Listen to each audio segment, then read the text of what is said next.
Halo guys, jadi kita dapat tugas buat nentuin metode ilmiah apa sih yang paling tepat untuk jurusan sistem informasi. Kira-kira apa ya metode ilmiah yang paling sesuai? Sebelumnya metode ilmiah itu apa sih? Metode ilmiah adalah metode ilmu pengetahuan. Tapi, penjelasan lebih lengkapnya gimana ya? Coba kita lihat video ini dulu deh.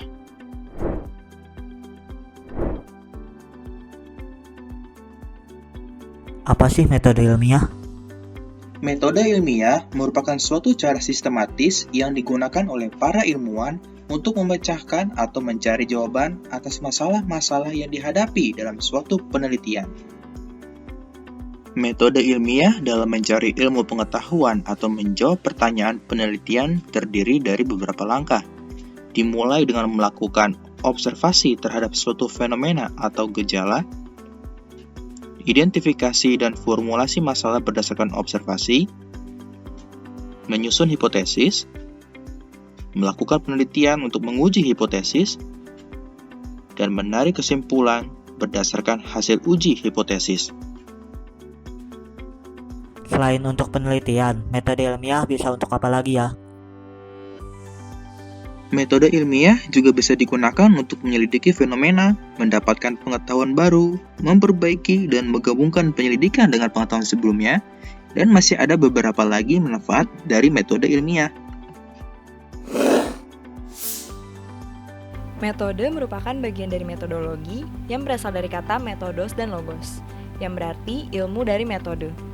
Metodologi merupakan suatu formula dalam penerapan penelitian di mana terdapat langkah-langkah untuk melakukan sebuah penelitian dan juga hasil penelitian. Sedangkan metodologi dalam ilmu komputer adalah langkah-langkah perencanaan dengan bantuan berupa metode, teknik, alat atau tools, dan dokumentasi yang ditekankan pada penelitian di bidang SITI. Bantuan-bantuan ini bertujuan untuk meminimalkan resiko kegagalan. Dalam metodologi memerlukan logika dan penalaran. Contoh-contoh penalaran. Yang pertama ada abduksi. Proses abduksi menegaskan bahwa ilmu pengetahuan selalu berusaha untuk menangkap orisinalitas realitas. Karena hipotesis abduktif merupakan hasil dari kilatan ide imajinasi ilmiah. Hipotesis bagi ilmuwan dan bagi banyak orang merupakan sesuatu yang baru. Apa sih kira-kira implementasinya pada SITI? Yang pertama, kita selalu dituntut untuk menghasilkan inovasi baru untuk menjawab masalah-masalah yang terkait dengan teknologi. Oleh karena itu, perlu penalaran abduksi untuk menghasilkan sebuah imajinasi ilmiah atau ide untuk membuat teknologi terbaru. Yang kedua, imajinasi ilmiah ini juga diperlukan untuk membuat desain-desain dalam bidang sistem informasi, seperti desain arsitektur enterprise dan juga desain proses bisnis.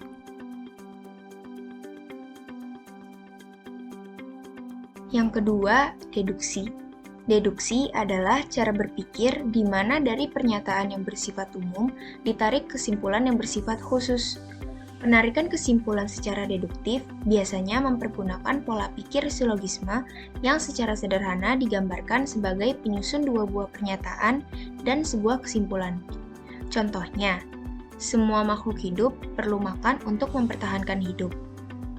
Anton adalah seorang makhluk hidup. Jadi, Anton perlu makan untuk mempertahankan hidupnya. Apa sih kira-kira implementasinya pada SITI? Pola berpikir deduksi ini dimulai dari arah umum ke arah khusus. Dari hal-hal umum, ditarik sebuah hipotesis yang bersifat khusus. Cara berpikir deduktif ini diperlukan untuk membuat sebuah hipotesis atau scientific inquiry atau dasar untuk mengemukakan pendapat kita. Yang ketiga adalah induksi. Cara berpikir induksi adalah proses pemikiran dari hal-hal atau pengetahuan yang lebih khusus menyimpulkan pengetahuan yang lebih umum. Bahaya yang melekat pada jalan pikiran induksi adalah kita terlalu cepat menarik suatu kesimpulan umum atau menganggap pasti, padahal sama sekali belum pasti.